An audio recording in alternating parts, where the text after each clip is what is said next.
Welcome to another episode of Impact Quantum, the podcast that brings quantum computing down to earth. No PhD required, just an insatiable curiosity and a fondness for mind-bending tech. Today, we're thrilled to welcome David Isaac, co-founder of Abacus. Yes, that's Abacus with a Q. Because it wouldn't be a proper quantum startup without one. David joins us to explore the intersection of quantum computing and finance.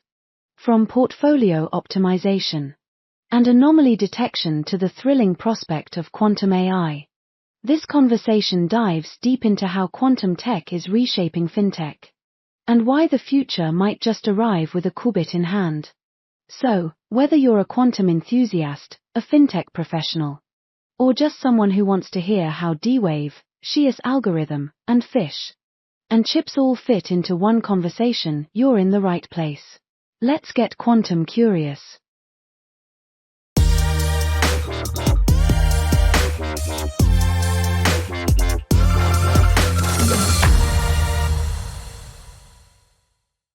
Well, hello. Let me start that over. Well, hello, and welcome back to Impact Quantum, the podcast where we explore the emerging field of quantum computing, where you don't need to be a PhD in physics or advanced mathematics. You just need to be curious. And with that in mind is the most quantum curious person I know. The sneeze. I might leave that blooper in just to show that we were real. Candace is quantum curious. Welcome to the show, Candace.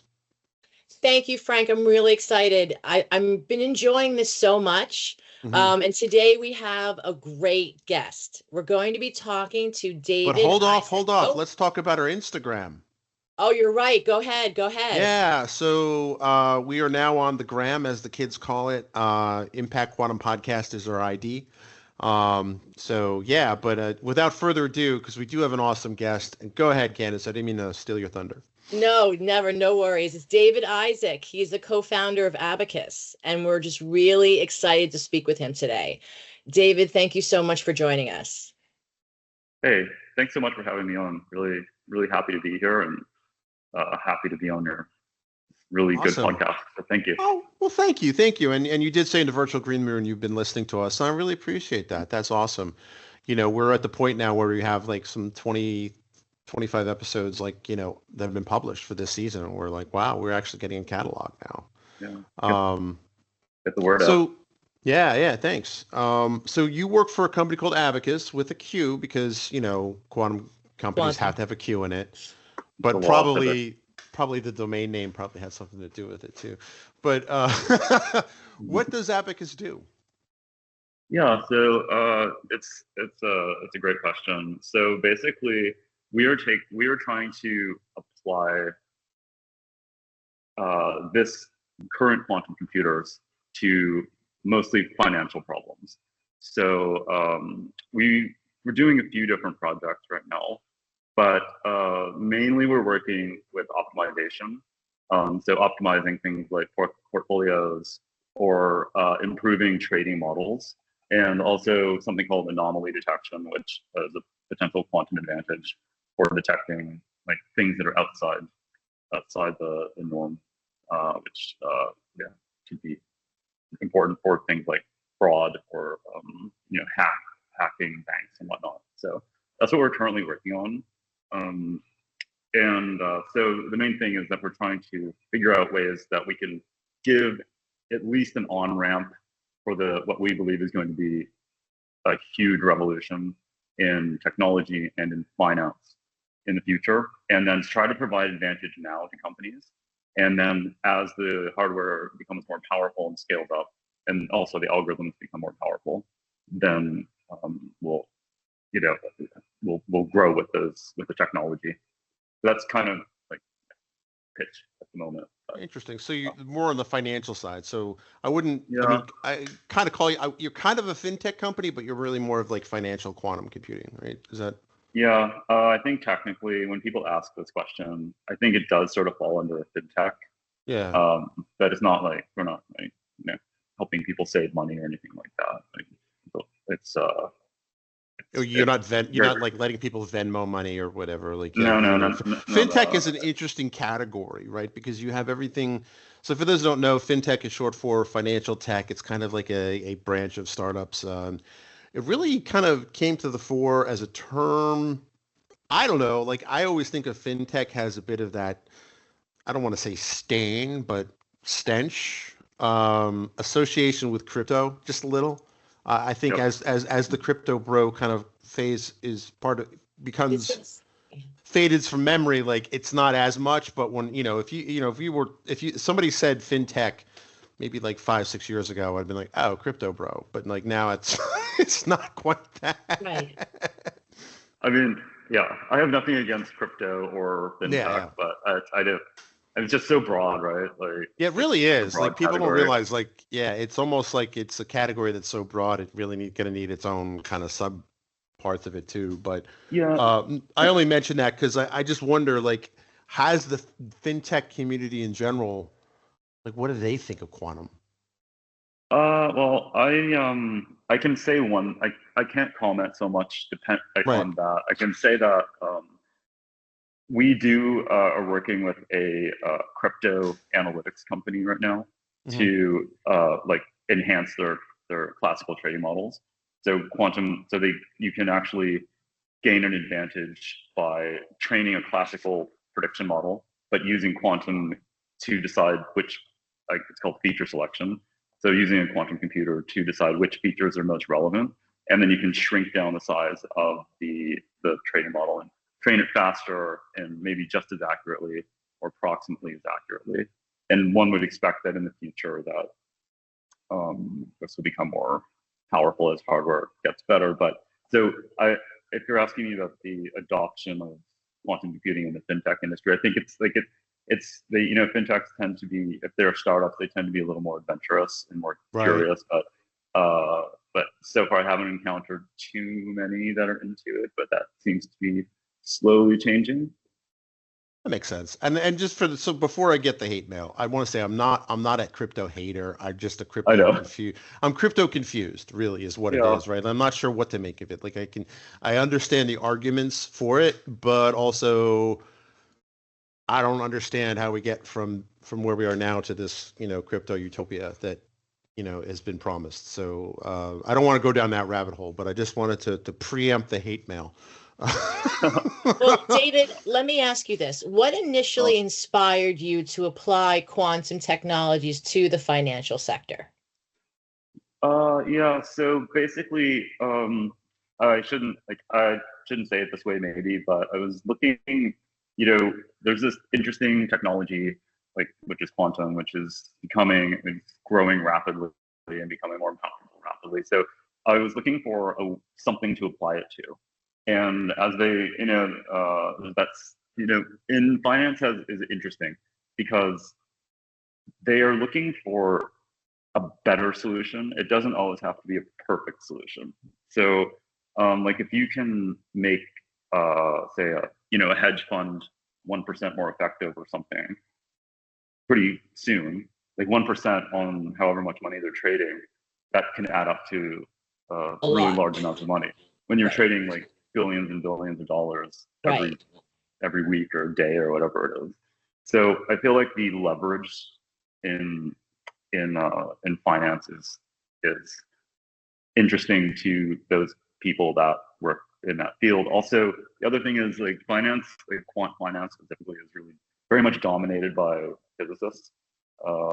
Maybe not quantum computing physicists or maybe not quantum physicists, but it attracts like those STEM people, like mathematicians, physicists, and so it's a little easier to get their attention, but also it's a little harder to sell them on it because they want to know like, all right, it's not working right now, so uh, it's not working, it's not outperforming classical computers right now. So So, that's yeah. so which financial problems are best suited for quantum solutions today? Risk, trading, fraud detection. Yeah. I mean, I'll just say the killer app for quantum annealers right now anyway is portfolio optimization. Like it's the one that yeah. It's That was kind my of the next one that, question. So go ahead. yeah. Yeah, because it's like one of these NP hard problems that is essentially an optimization problem. So um, it's just that it maps on perfectly onto what's called a, I don't know if Jordy Rose talked about it, but it's called a QUBO, QUBO, which is sort of the type of problem that the D-Wave quantum annealers solve mostly. It's quadratic unconstrained binary optimization, and the problem kind of maps on really well to portfolio optimization. So this is something that a lot of banks have a lot of interest in, because selecting an optimal portfolio with many different securities, whatever you're trading, is actually like fantastically complex problem, which is not really solvable efficiently with a classical computer. So this is like the big one that I'm sure everybody that you talk to is also talking about this problem. But that's like, it's also, when I say that, it's also the one it's more research has been done into that problem too. So there's one really cool thing about quantum, which I think is going to get your listeners really interested, and me and everybody, is that there's all this uncharted territory.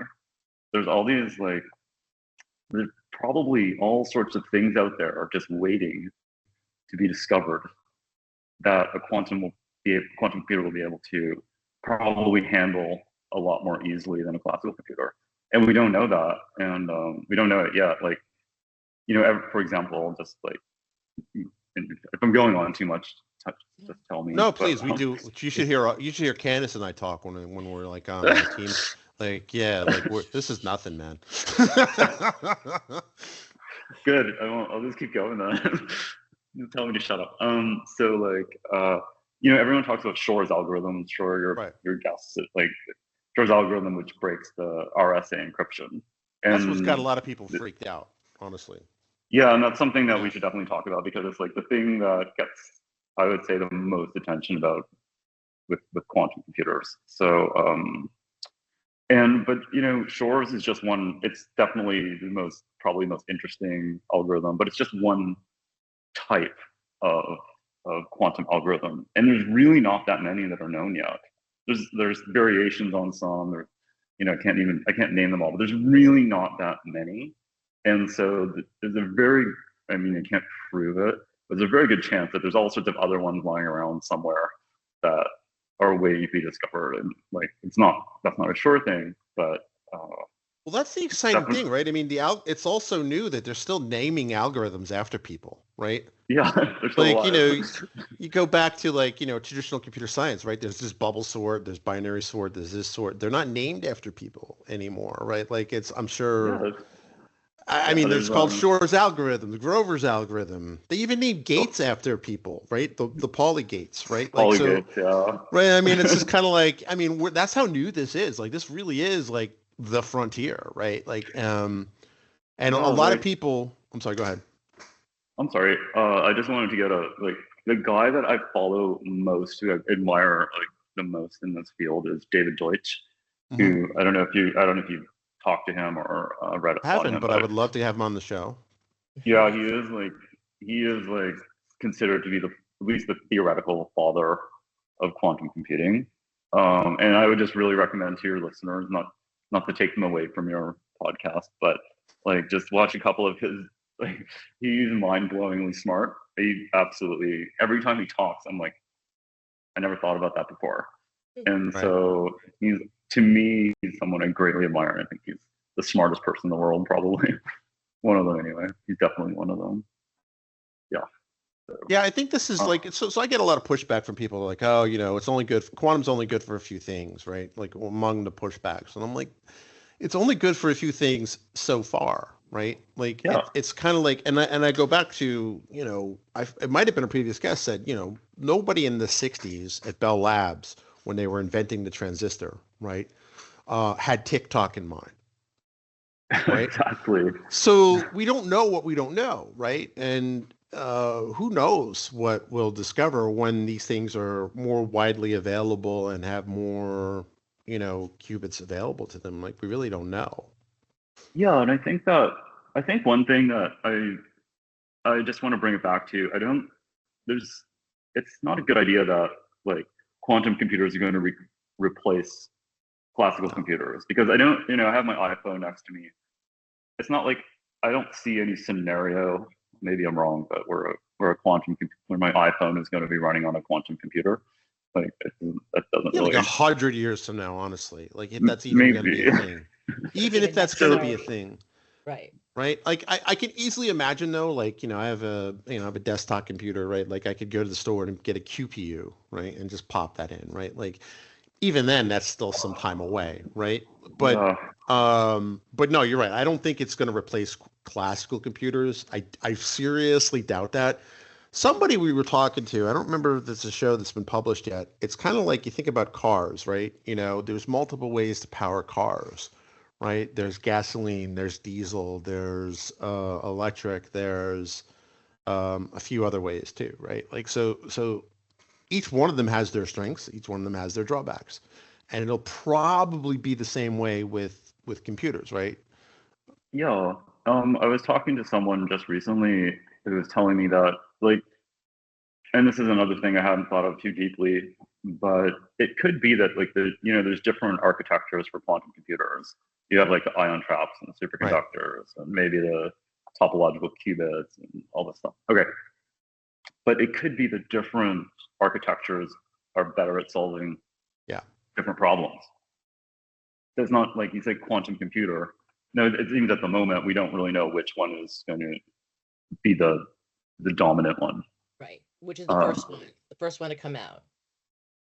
Or, or the first one that'll be affordable, right? We really don't know, right? Like, it'll probably, I'm a big believer that history if it doesn't outright repeat, it kind of rhymes, right? And we're seeing kind of like when you kind of see one of the big drivers of quantum computing. And again, I live in the DC, Baltimore area, so my perspective is a little skewed towards kind of the Shor's algorithm, national security angle, right? So, but if you look at the development of computers, what really made them, quote unquote, for real was code breaking during the Second World War, right? Yep.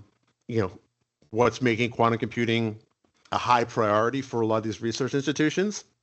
Code breaking, effectively, right? It's kind of the same flavor, right? So I could easily see there being there's different types of art right now. Like at the end of the day, every computer from your iPhone to my PC I'm recording this on to my MacBook, they all basically work on getting electrons like mice in a maze and kind of adjusting them around, right? You're bouncing electrons through. It's called electronics, right? I could I could easily see that we'll have different architectures, right? There'll be photonics for this type of problem. There'll be ion traps for this. And, there's no guarantee it has to collapse into one type of architecture, right? I don't know. I mean, classical sort of has. It has, vacuum tubes anymore. Right. And you're right. I don't think Alan Turing had TikTok in mind when he was breaking German codes. Right. I don't know what he would have thought about that, but yeah. So what are the biggest obstacles to adoption in fintech right now? Is it like hardware? Is it algorithms? Is it regulations? No, I didn't. I think that it depends which fintech which angle you're coming from, but I think that I'll so I don't really like hype too much, but I like optimism. But I think, when you talk to when you're a money manager, you have to be a little more like hard-nosed about things. And I think they have their classical techniques for doing, their, Monte Carlo simulations or whatever. And until you can actually tell them, oh, this is going to work better right now, like it's more of a, okay, get back to me when it actually works better. So I think sometimes they're a little, they're not thinking about, they're thinking about next quarter or, their investor report or something. They're not thinking about 5 years from now. So there's, it's not just with them, it's with all humans. Like we kind of think short term. And so I think, to me, it's that sort of idea. if you're talking about the cybersecurity side, which is like that one's quite interesting because you're right, Frank. There's a panic starting to grow in governments, more in governments at the moment, but also in financial institutions.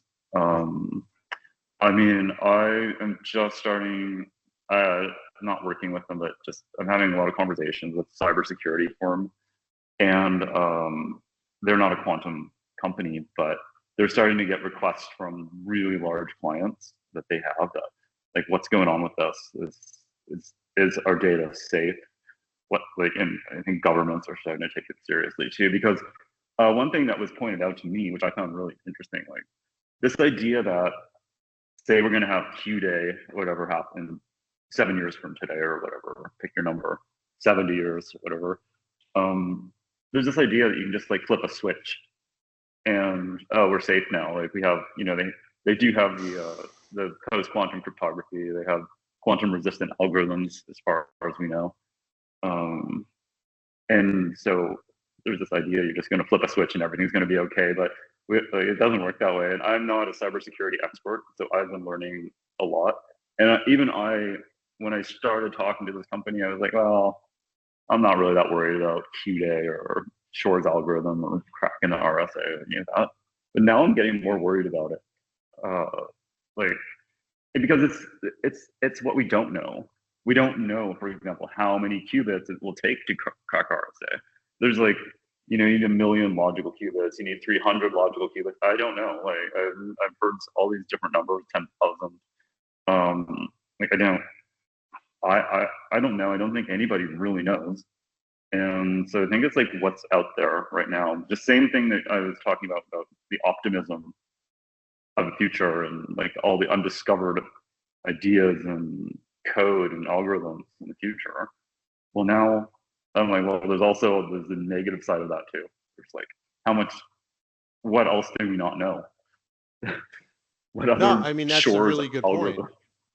Yeah. That's a really good point. It is, no one really can say for sure, right? There's just guesstimates, right? Like, what's this going to look like? How's this going to affect the data? I mean, and even then, right, we call it post-quantum cryptography. I don't really like that term. I like quantum resistant because we really can't say for certain that maybe, Shor's algorithm version 2, or it'll be named after somebody, right? Because they're still that new, right? Another way to factor primes or, that sort of thing that could break this, right?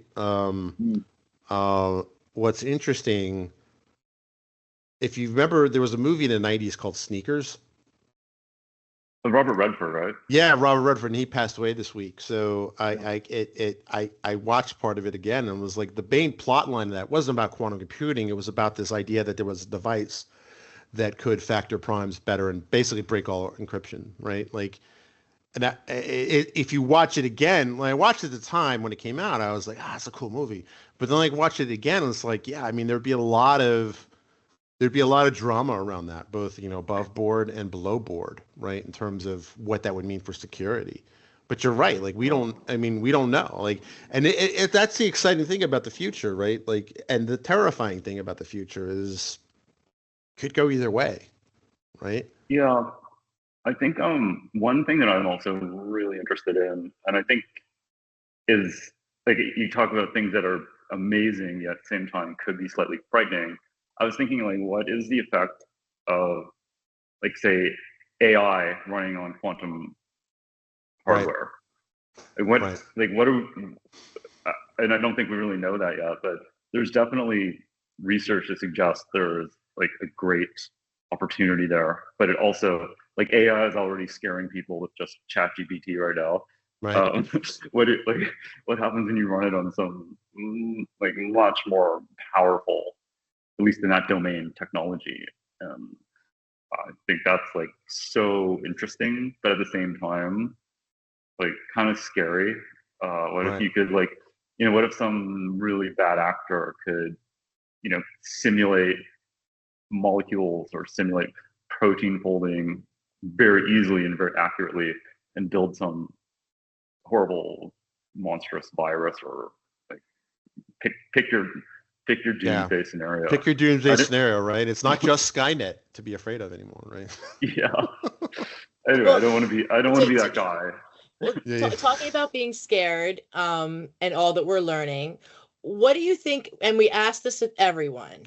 What do you think is the biggest misconception about quantum technology? I think that's a really interesting question. I expected it. I expect you to ask that. I think I've kind of referenced it earlier. I think there's a couple, but it's the idea that it's going to replace classical computers. And I strongly, although I can't say for sure, I don't believe that it's going to replace it. I think they will act together. They will complement each other. Also, I think, there's ideas that they're completely useless. Like they're not, they don't do anything. And I think that's clearly not true now. There's at least, what's called, I guess they're calling it quantum utility, where there is some, like you may not be outperforming classical models, but you're using these really weak devices, weak noisy devices. And it's, sometimes matching extremely powerful classical computers. So I think that's such a promising sign that we're still in this early stages and we're already at that point. So yeah, and so that's like kind of two misconceptions, I think. The other ones too that they're already extremely, extremely powerful. It's obviously not true. So yeah, I think I named off three. Right. Well, they're very powerful in certain domains. Right. They may not. I don't know. That's kind of the impression I get, is that they are very powerful, yes, but there's a catch to it, right? There are going to be specialized hardware for the foreseeable future, right? It's not going to replace classical computers. If it does happen, it's probably not going to be in our lifetimes, realistically. Who knows? I mean, predicting the future is hard, especially when it's about the future. Right? Oh, that's a Niels Bohr. Right. Right. Yeah. People don't think like these scientific geniuses like aren't good at communicating, but they have some killer quotes, man. I mean, oh yeah, Einstein was like so quotable. Yeah. Yeah. So, I mean, I think it's just like some of the problems they are really good at solving. Like you have like the Google Willow or chip. Like I think they were doing some very abstract, not very useful mathematical problem, like this kind of like the Gaussian boson sampling problems, which apparently will take a classical computer like 10,000 years or the age of the universe, or pick your number. Right. And it solved it in like a minute. That's really interesting, but it's not useful yet. That's not like a problem that's going to be, Gaussian boson sampling is not like going to help your life too much if you're a quantum researcher. So, but I mean, who knows next year? As if you look at the roadmaps of the various companies, they're talking about like 1,000 qubits in the next 3 to 5 years or something. Is that is it true? Can they do it? I don't know. I've heard some big claims out there, and it's really exciting. But like, how are you planning to do that? Yeah, I do worry about the hype cycle kind of taking over, right? Particularly I do too. As people start. Yeah, go ahead. I'm sorry. Well, you get these huge funding rounds that are happening, which is amazing. Right. But it's like, crazy. It's like $2 billion or something last week. Yeah, Sorry. like I thought it was just. It was the company value. There was something. It was just a lot of money was just flying around. It appeared last week. So yeah. I know. So it's like you can say, and so that's probably a good thing, maybe in the longer term. But where this goes. Like I'm sure you guys know better than I do where it goes. Like it's like very exciting, and then everyone's very disappointed. And so they say about, I think they say about AI, but I think it applies to quantum as well. But, in the short term, it's overhyped, and in the long term, it's underhyped. And I like to quote that. I think It's true, right? Like, and you know, of all the excesses of the, well, not all, but a lot of the excesses of the dot-com boom, you know, it wasn't really the problem wasn't the technology. It just really wasn't mature enough, right? They were making mature promises on an immature technology, right? And we're kind of starting to see the again history repeating itself with AI, right? You know, depending on what study you believe, right? These Gen AI projects, you know, they're not 85% of them don't get the ROI or whatever. It's just I don't. But again, like it might be one of those things where a few years down the road, you know, we'll have another kind of AI realization that this is how you actually use it, right? I think everybody's just throwing AI at the wall and hoping something sticks. True. But I mean, how else can you do it? I don't know if there's Yeah, another I haven't way. found a better way.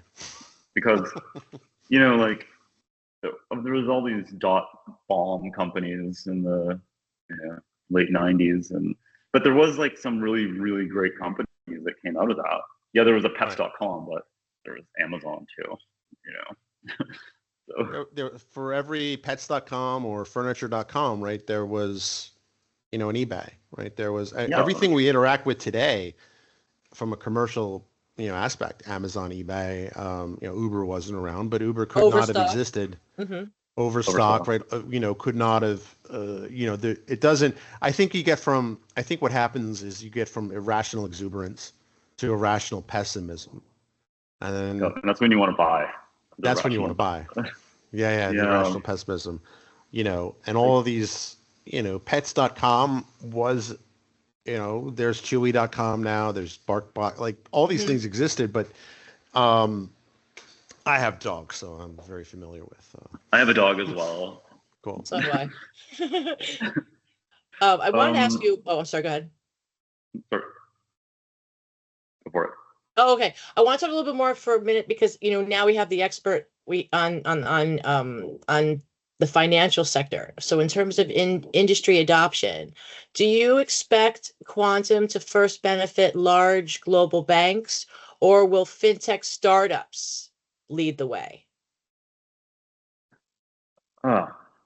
So our goal at Abacus, we wanted to focus on sort of medium companies, medium to small companies, because there's advantages and disadvantages to dealing with them. They tend to be a little more like forward thinking and adventurous. It's like crypto companies. Sorry to bring up crypto again, but they're very like. I don't hate crypto. I really don't. I feel like it's one of those things where you remember those things. Speaking of the '90s, right? This is kind of a retro theme show, right? Speaking of the '90s, remember the magic dots things? You would have to stare at them, and then you would see. You stared at it long enough, you would see like this 3D thing pop out. Yeah. The stereoscopic or whatever those things were called. I feel like that. Like I feel like, and I never. It took me. It wasn't till like maybe like 5 years ago I actually got it to work. But like so like I feel like that. I feel like I'm looking at this thing. I'm expecting to see something pop out, but I don't. That's kind of how I feel about crypto. You know, so it's not that I hate it, but sorry. Again, see, we do it all the time. You're seeing it right here. We are doing it right now. Went from talking about financial analysis and all that to, you know, those magic eye diagrams or whatever. I'm really good at getting people off topic. So okay, wait. So we were talking about fintech startups, right? So fintech startups versus then you were saying what is the goal of your company is you said you were going after medium to small companies. with a sense of adventure and scientific spirit. But the thing about them is they don't have like the resources that say a big bank would have. And you know, like some of the banks, the biggest ones, they actually have their own quantum teams even.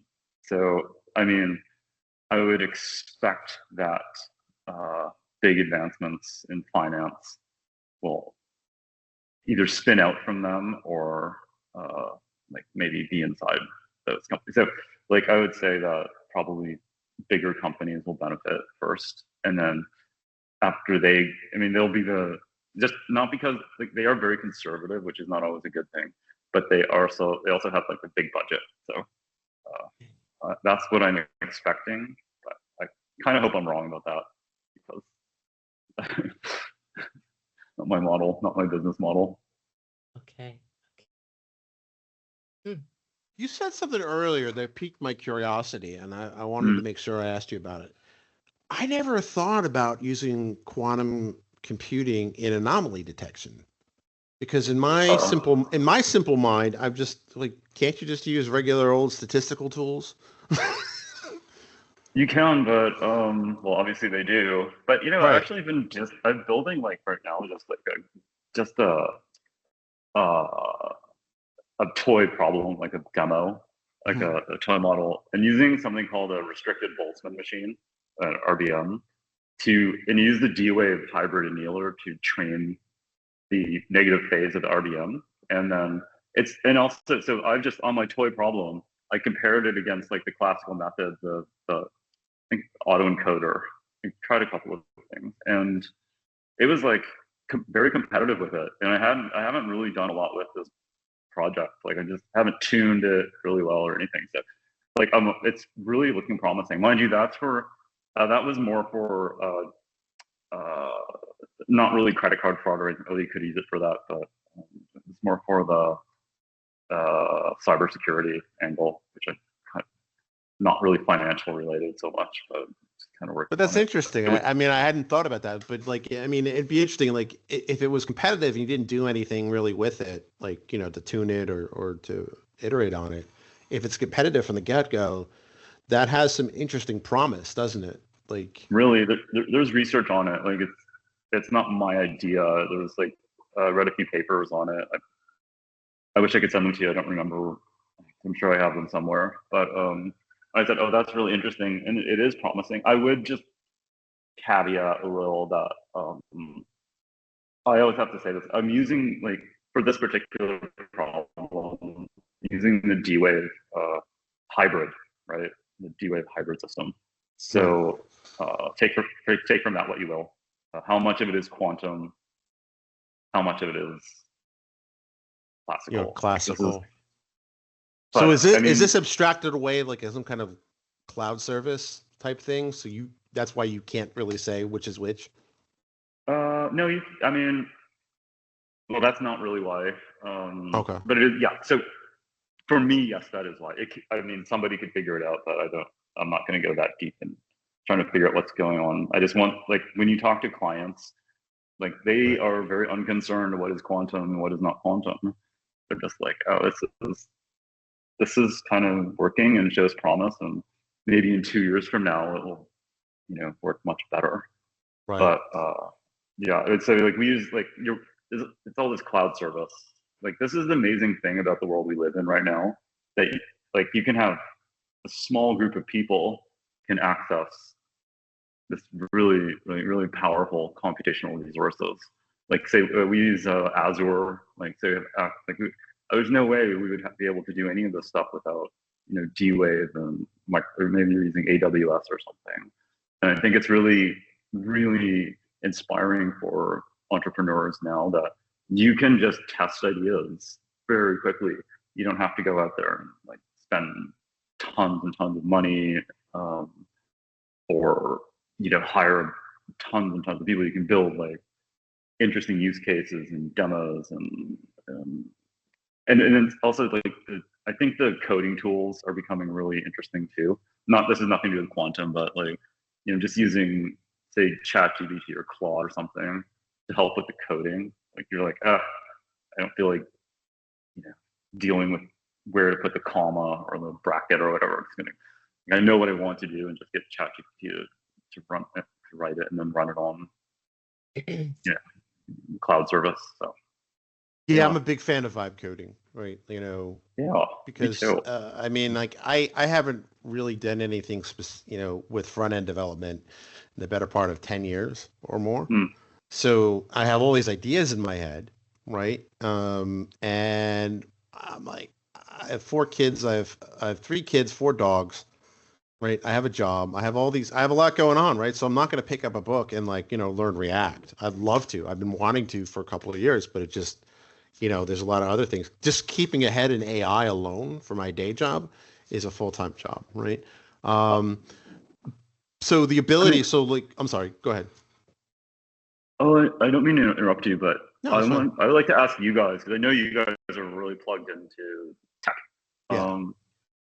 Like I always think about this. What does it mean to have access, like to be able to just do something in a day that you probably couldn't do at all? Like, what does So that I'll mean give for you, people? I can give you a practical example, right? So Candace has been working on compiling all these reports in terms of countries, Mhm. right? And what they're up to, and like, quantum and things like that. So I was like, this is great, but we have what, 30, 40 reports, Right. right? And I'm a data viz guy. Like in my heart, I'm a data visual guy, right? I'm a visual learner, and like one of the appeals that got me into AI and data science was data visualization, right? So like, um, and so I'm like, I would love to have this telling Candace, like, remember war games, and like you had the whole map of the world and you kind of see this and all that. I'm like, wouldn't it be cool to do that? And at that point, I'm like, let me see if I could do this in Claude, right? So then rather than learn Babylon JS or whatever the 3D framework is and all these things, I just basically described it. Excuse me. I described what I wanted to build. And after about what, 30, 40 back and forth, it took us like 45 minutes to an hour, Yeah. like to get it like to what we wanted to do, Right. and then maybe a little bit more in terms of I'm going to Polish cough. it. Yeah, to polish it off. I mean, it maybe took 2 hours, and we were able to get that up into the site. It's still up there now, obviously. Right. It became our quantum world report. So if you Yeah. go onto this, you go onto our website right under country reports, there's this one. It's really cool. Yeah, And it I'll talks actually about share it quantum because readiness. we can Yeah, go for it. And it it's because at impactquantum.com/global report. Sorry, Candace, I cut you off. no, and it just kind of showed what is the state of quantum around the world, and what countries are really involved and have active roles in it. What countries are just kind of initially just thinking about it. Which countries are led solely by industry, which are led by government. Which countries, for example, are really focusing on having their youth educated in what quantum can do. It's really was very exciting to see it as this huge visualization of the individual reports that I created. And so, right, so that was a perfect example of where we took the reports that we had been created and we vibe coded into this beautiful visualization. Right, and it does these fun little things like spin the Earth faster, right? I can stop it. I can pause the Earth. Like all these little things that, if you ever work with a UX or information architecture team, I mean, it would take forever to do, right? Um, to get this done. But what was also exciting was that the AI initially had come up with this idea of quantum readiness based upon all the data that we had supplied to it.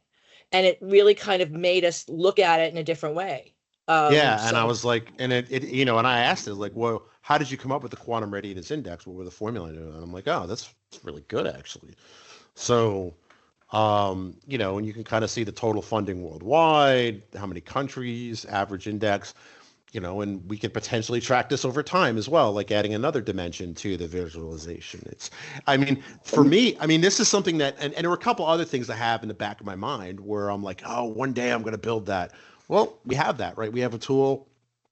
We might sell this as an external thing, right? We call it Bookie, right? It has nothing to do with sports betting or anything like that. It's just that we wanted to increase our affiliate revenue, right? So one of the ways that it does that, one of the way I want to do that is like anytime we see a book on, on Quantum or whatever, we want to be able to post that to the site and have the affiliate link. Yes, I do know that I could, use the Amazon tools, but the Amazon tools are quite frankly lackluster. So I basically vibe coded this tool called Bookie. We'll probably rename it to something else if we do sell it. Not to get confused with sports betting and all that, right? So you basically you paste in the URL of a book, and it already knows our affiliate code, and it'll basically generate all the materials you need, a QR code, an affiliate link. I'm a big believer in transparency, so I want to have the ability to have people, give the choice of, in certain scenarios, I want to say, all right, here's the not affiliate one, here's the affiliate one, right? Like, so that way it's not, I'm not I'm not being a pushy in terms of that. Yeah, but that was all vibe coded in a day or two. My right? first thought is, go ahead. Yeah, so like 5 years ago, like McKinsey makes these, or some whatever, Gartner or whatever, they do these like reports and they charge like $1 million for them or something. Right. And you guys are doing something like probably at almost, I don't know, maybe as good or at least almost as good. And you're doing it for like a few dollars. Right. Like, I mean, it's just so interesting. Yeah. Well, it was funny because I'm not going to say the name of the company, but I was in my day job, I was contacted by somebody from a big company like that, and they were giving me the sales pitch for like what they do, and I'm like, after the call, I'm like, Candace, they're doing more or less what we do, right? Right. Right.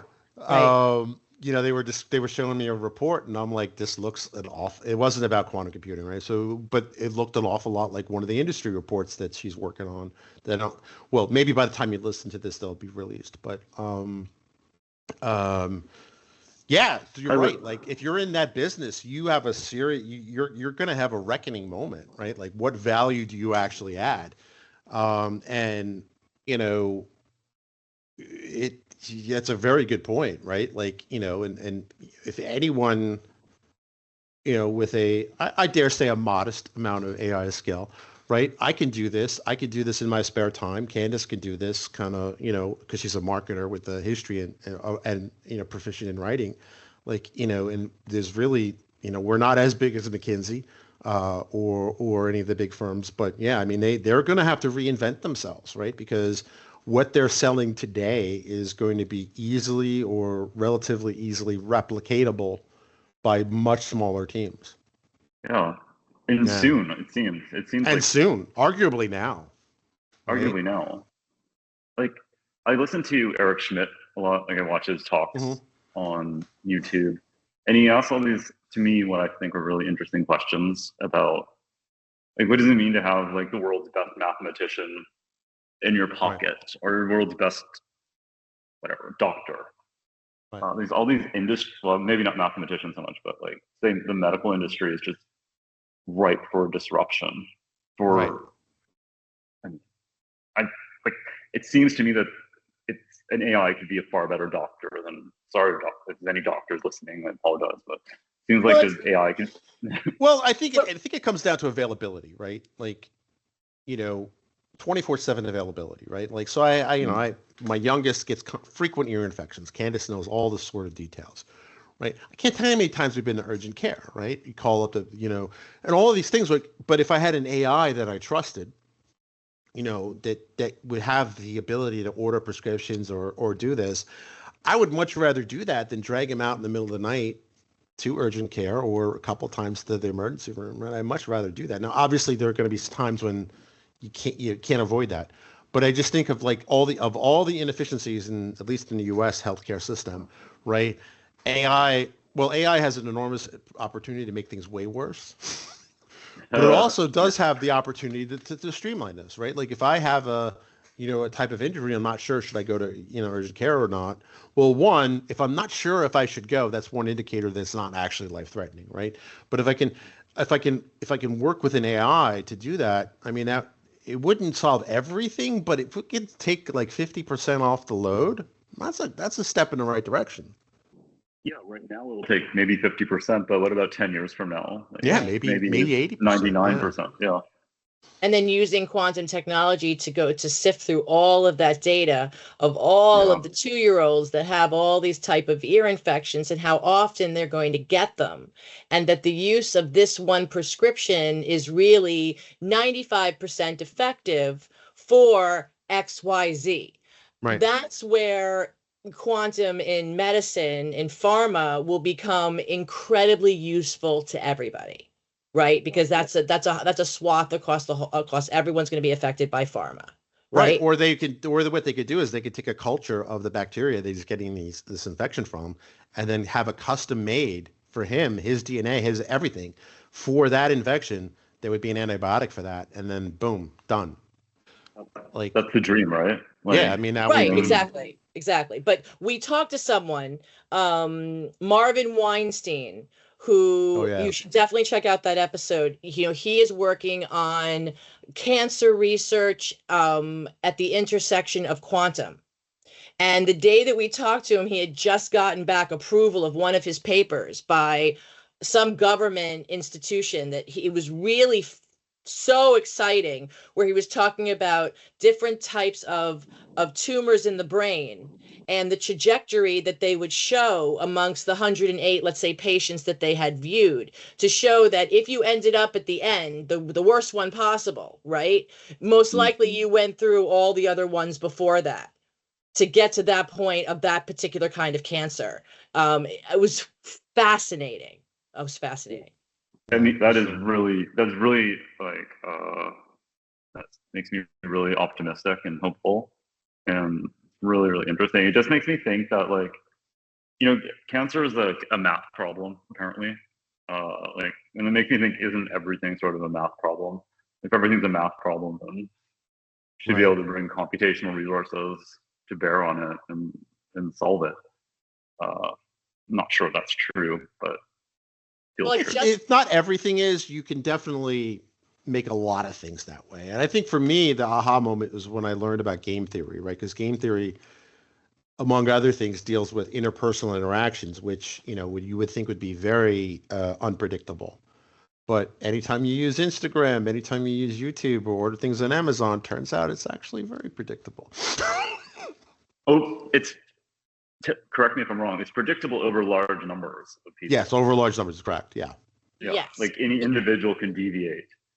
Yeah, any individual could deviate, but yeah, over a large thing. So I think it's kind of there's an old saying, and it was like, people are smart. No, person is smart, people are dumb. I think that was the thing where you kind of have that herd mentality. But yeah, I mean, but it a lot of things I think can be abstracted away mostly mathematically.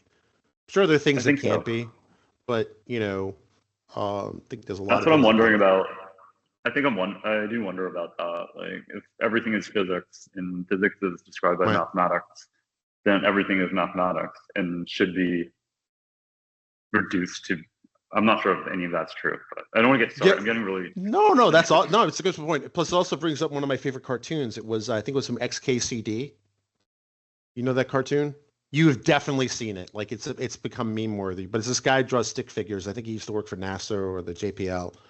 And one of the it's basically about math and science jokes, right? And there was this one cartoon where it shows, like, what's the most pure form of science, and it shows, like, well, biology is just applied chemistry, chemistry is just applied physics, right? And then it was like, and then all the way, like, to the other side, it was like, oh, I didn't see you. Oh, it was like, oh yeah, but everything is ultimately applied math. It was the cartoon was really funny, but take my word for it. No, it was kind of dovetails what you're saying. Yeah, I mean, something, like, there's that famous paper by Wigner, something about the unreasonable effectiveness of mathematics. Yes. That it's like very, very, it's so strange that if you really think really deeply about it, it's strange that it works so well. Like, why should it work so well, like, to describe reality? And anyway, it's gonna get. Yeah, I'm gonna put that cartoon in the chat. Yeah, thank you. And here's the link. It's xkcd.com/435. So if you want to have the URL. So there's the cartoon where it's basically like fields by purity, right? Actually, I could share my screen. Yeah. Let me see it. Make it faster. Right? So it's kind of like fields arranged by purity, right? And it was like, sociology is applied psychology, psychology is applied biology, biology is applied chemistry, which is just applied physics. It's nice to be on top. And then all the way over here, it's like, oh, hey, I didn't see you all the way over there, mathematicians. Right? It's so interesting that they call physics the bully science because it encroaches onto everything. And what's so, like, I find very fascinating is that, like, how finance uses physics to, like, these ideas, like, say, Brownian motion, like, which I think Einstein discovered, like, to describe the behavior of molecules. Actually, they use it in financial problems too. Like I think it's Black-Scholes equations for options pricing. Like these are like, to me, it's just interesting how like the same concepts come up over and over again, in these very disparate ideas and fields. So, yeah. No, that's cool. We want to be respectful of your time. So this was an awesome conversation. We'd love to have you back. And any final questions, Candace? I wanted you to tell us where people could find out more about Abacus. You can go to our website. It's probably the best place. I'm going to try to do more promotion, but it's just abacus.dev, abaqus.dev.dev. Fantastic. Cool. Yeah. I like the animation. Thank you. I didn't do it. Thank you. It was really nice to talk to you guys. Thank you. It was awesome. Really enjoyed it. We really enjoyed it. Was we awesome. Absolutely would like to have you back. Yeah. So that was Absolutely. Great. That was great. Absolutely. Yeah. Thank you. And we'll let our AI finish the show. And that's a wrap on another quantum conversation here at Impact Quantum. Huge thanks to David Isaac for joining us and showing how quantum computing isn't just for breaking encryption. It's also breaking into finance, trading, and fraud detection with style, precision, and, naturally, a Q in the company name. If your brain's still buzzing from talk of portfolio optimization and Schiess algorithm, don't worry, ours is too. That just means you're doing it right. Don't forget to follow us on Instagram at Impact Quantum Podcast. Yes. We're now officially on the gram, proving once again that quantum and cool aren't mutually exclusive. Until next time, stay curious, stay quantum. And remember, the future isn't just coming, it's already entangled.